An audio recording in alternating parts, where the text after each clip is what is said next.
Assalamualaikum warahmatullahi wabarakatuh. Hai teman-teman, kembali bersama saya di Azam Daily Vlog. Hari ini saya akan membuat pastel. Pastelnya renyah dan renyahnya pun tahan lama. Ini resep andalan saya loh ibu-ibu. Di samping renyah, pastel ini ekonomis juga. Bisa dipakai buat ide jualan, baik fresh ataupun frozen. Ini hasil dari frozennya. Bisa digoreng langsung tanpa di defrost dulu. Seberapa renyahnya pastel saya?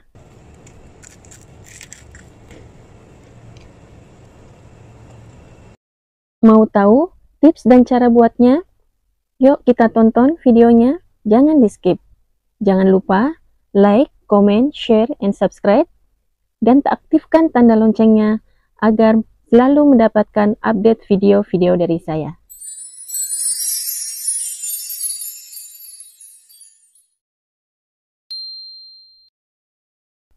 Pertama, rebus ayam dada 250 gram sampai matang, kemudian suwir-suwir. Kemudian panaskan minyak, masukkan bawang putih, tumis, kemudian masukkan kentang potong dadu 250 gram. Masukkan juga ayam tadi yang sudah disuwir-suwir, aduk sampai rata. Masukkan wortel, kemudian bawang putih bubuk setengah sendok teh, merica secukupnya, garam setengah sendok teh, gula pasir sepertiga sendok teh, kemudian masukkan juga daun bawang 3 batang.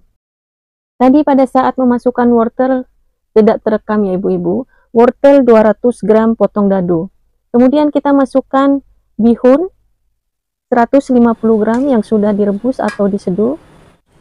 Aduk rata sampai tercampur menjadi seperti ini. Tempat lain kita siapkan untuk kulit terigu 250 gram.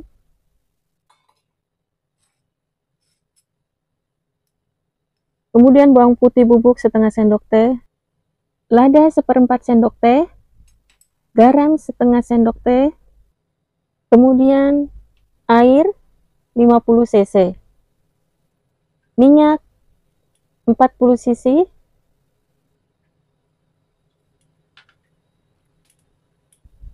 lalu kita masukkan margarin 2 sendok teh. Terakhir kita masukkan es batu kurang lebih 50 gram. Es batu ini akan kita ambil apabila adonan sudah terbentuk dan mendapatkan adonan yang bisa dibentuk, maksud saya. Setelah itu kita ambil, jadi hasil adonannya seperti ini. Lalu kita menggilingnya menggunakan pasta maker. Apabila tidak mempunyai pasta maker, bisa menggunakan rolling pin. Bila menggunakan pasta maker, pertama kita gunakan nomor 1. Setiap lipatan kita beri terigu sedikit saja. Nomor 1 lagi. Ini enaknya kita ya ibu-ibu. Enaknya bagaimana agar bisa menghasilkan gilingan yang bagus, yang gampang buat kita. Tapi saya terakhir menggunakan nomor 4. Karena dengan ketipisan nomor 4 ini, nanti gorengan akan stabil, nggak ketipisan, jadi nggak gampang melempem, renyahnya juga pas. Kemudian kita cetak. Saya menggunakan cetakan mangkok dengan diameter 12 kurang lebih. Terserah ibu-ibu mau menggunakan diameter berapa. Ini besarnya cukup, tidak terlalu kecil dan tidak terlalu besar. Kita bentuk adonan kulit sampai habis.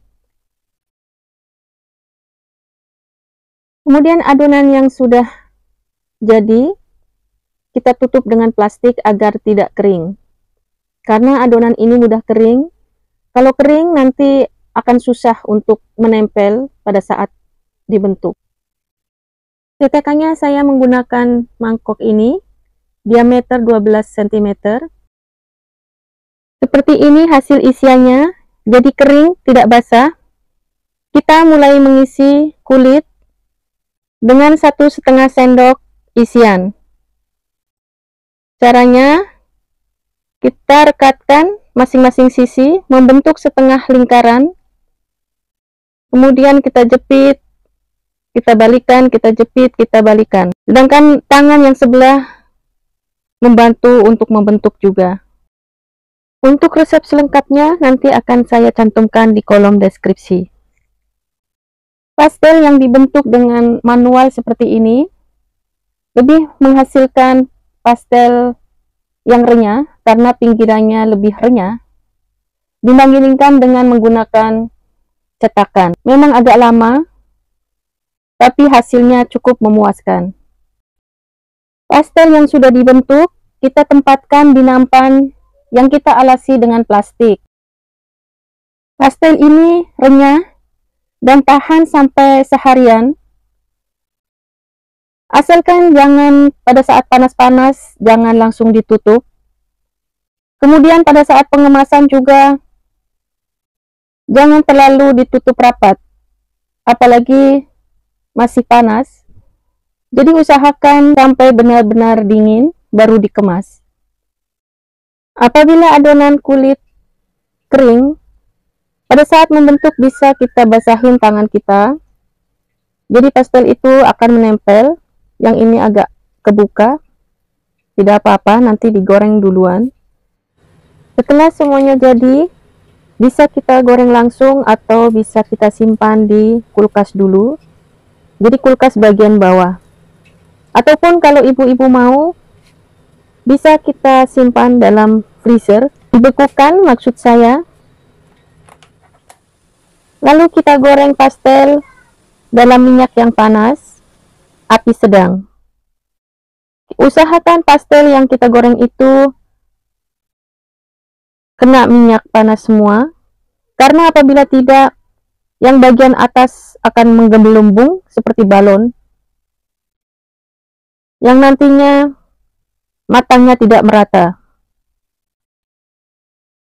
Kalau agak kering sedikit bisa kita balik, jadi bagian atasnya tidak over gelembung. Kita goreng dalam minyak yang banyak, seperti gorengan yang lain. Apabila digoreng dalam minyak yang banyak, akan menghasilkan renyah yang maksimal. Ini yang agak bocor. Kalau sudah kuning keemasan, bisa kita angkat, jangan kegosongan. Nantinya hasilnya nggak cantik lagi. Kemudian kita tiriskan. Setelah itu kita tempatkan di tempat yang beralaskan tisu. Ini hasilnya gembung, pinggirnya garing. Coba kita potong. Renyah ya ibu-ibu. Ini sampai dingin pun akan renyah.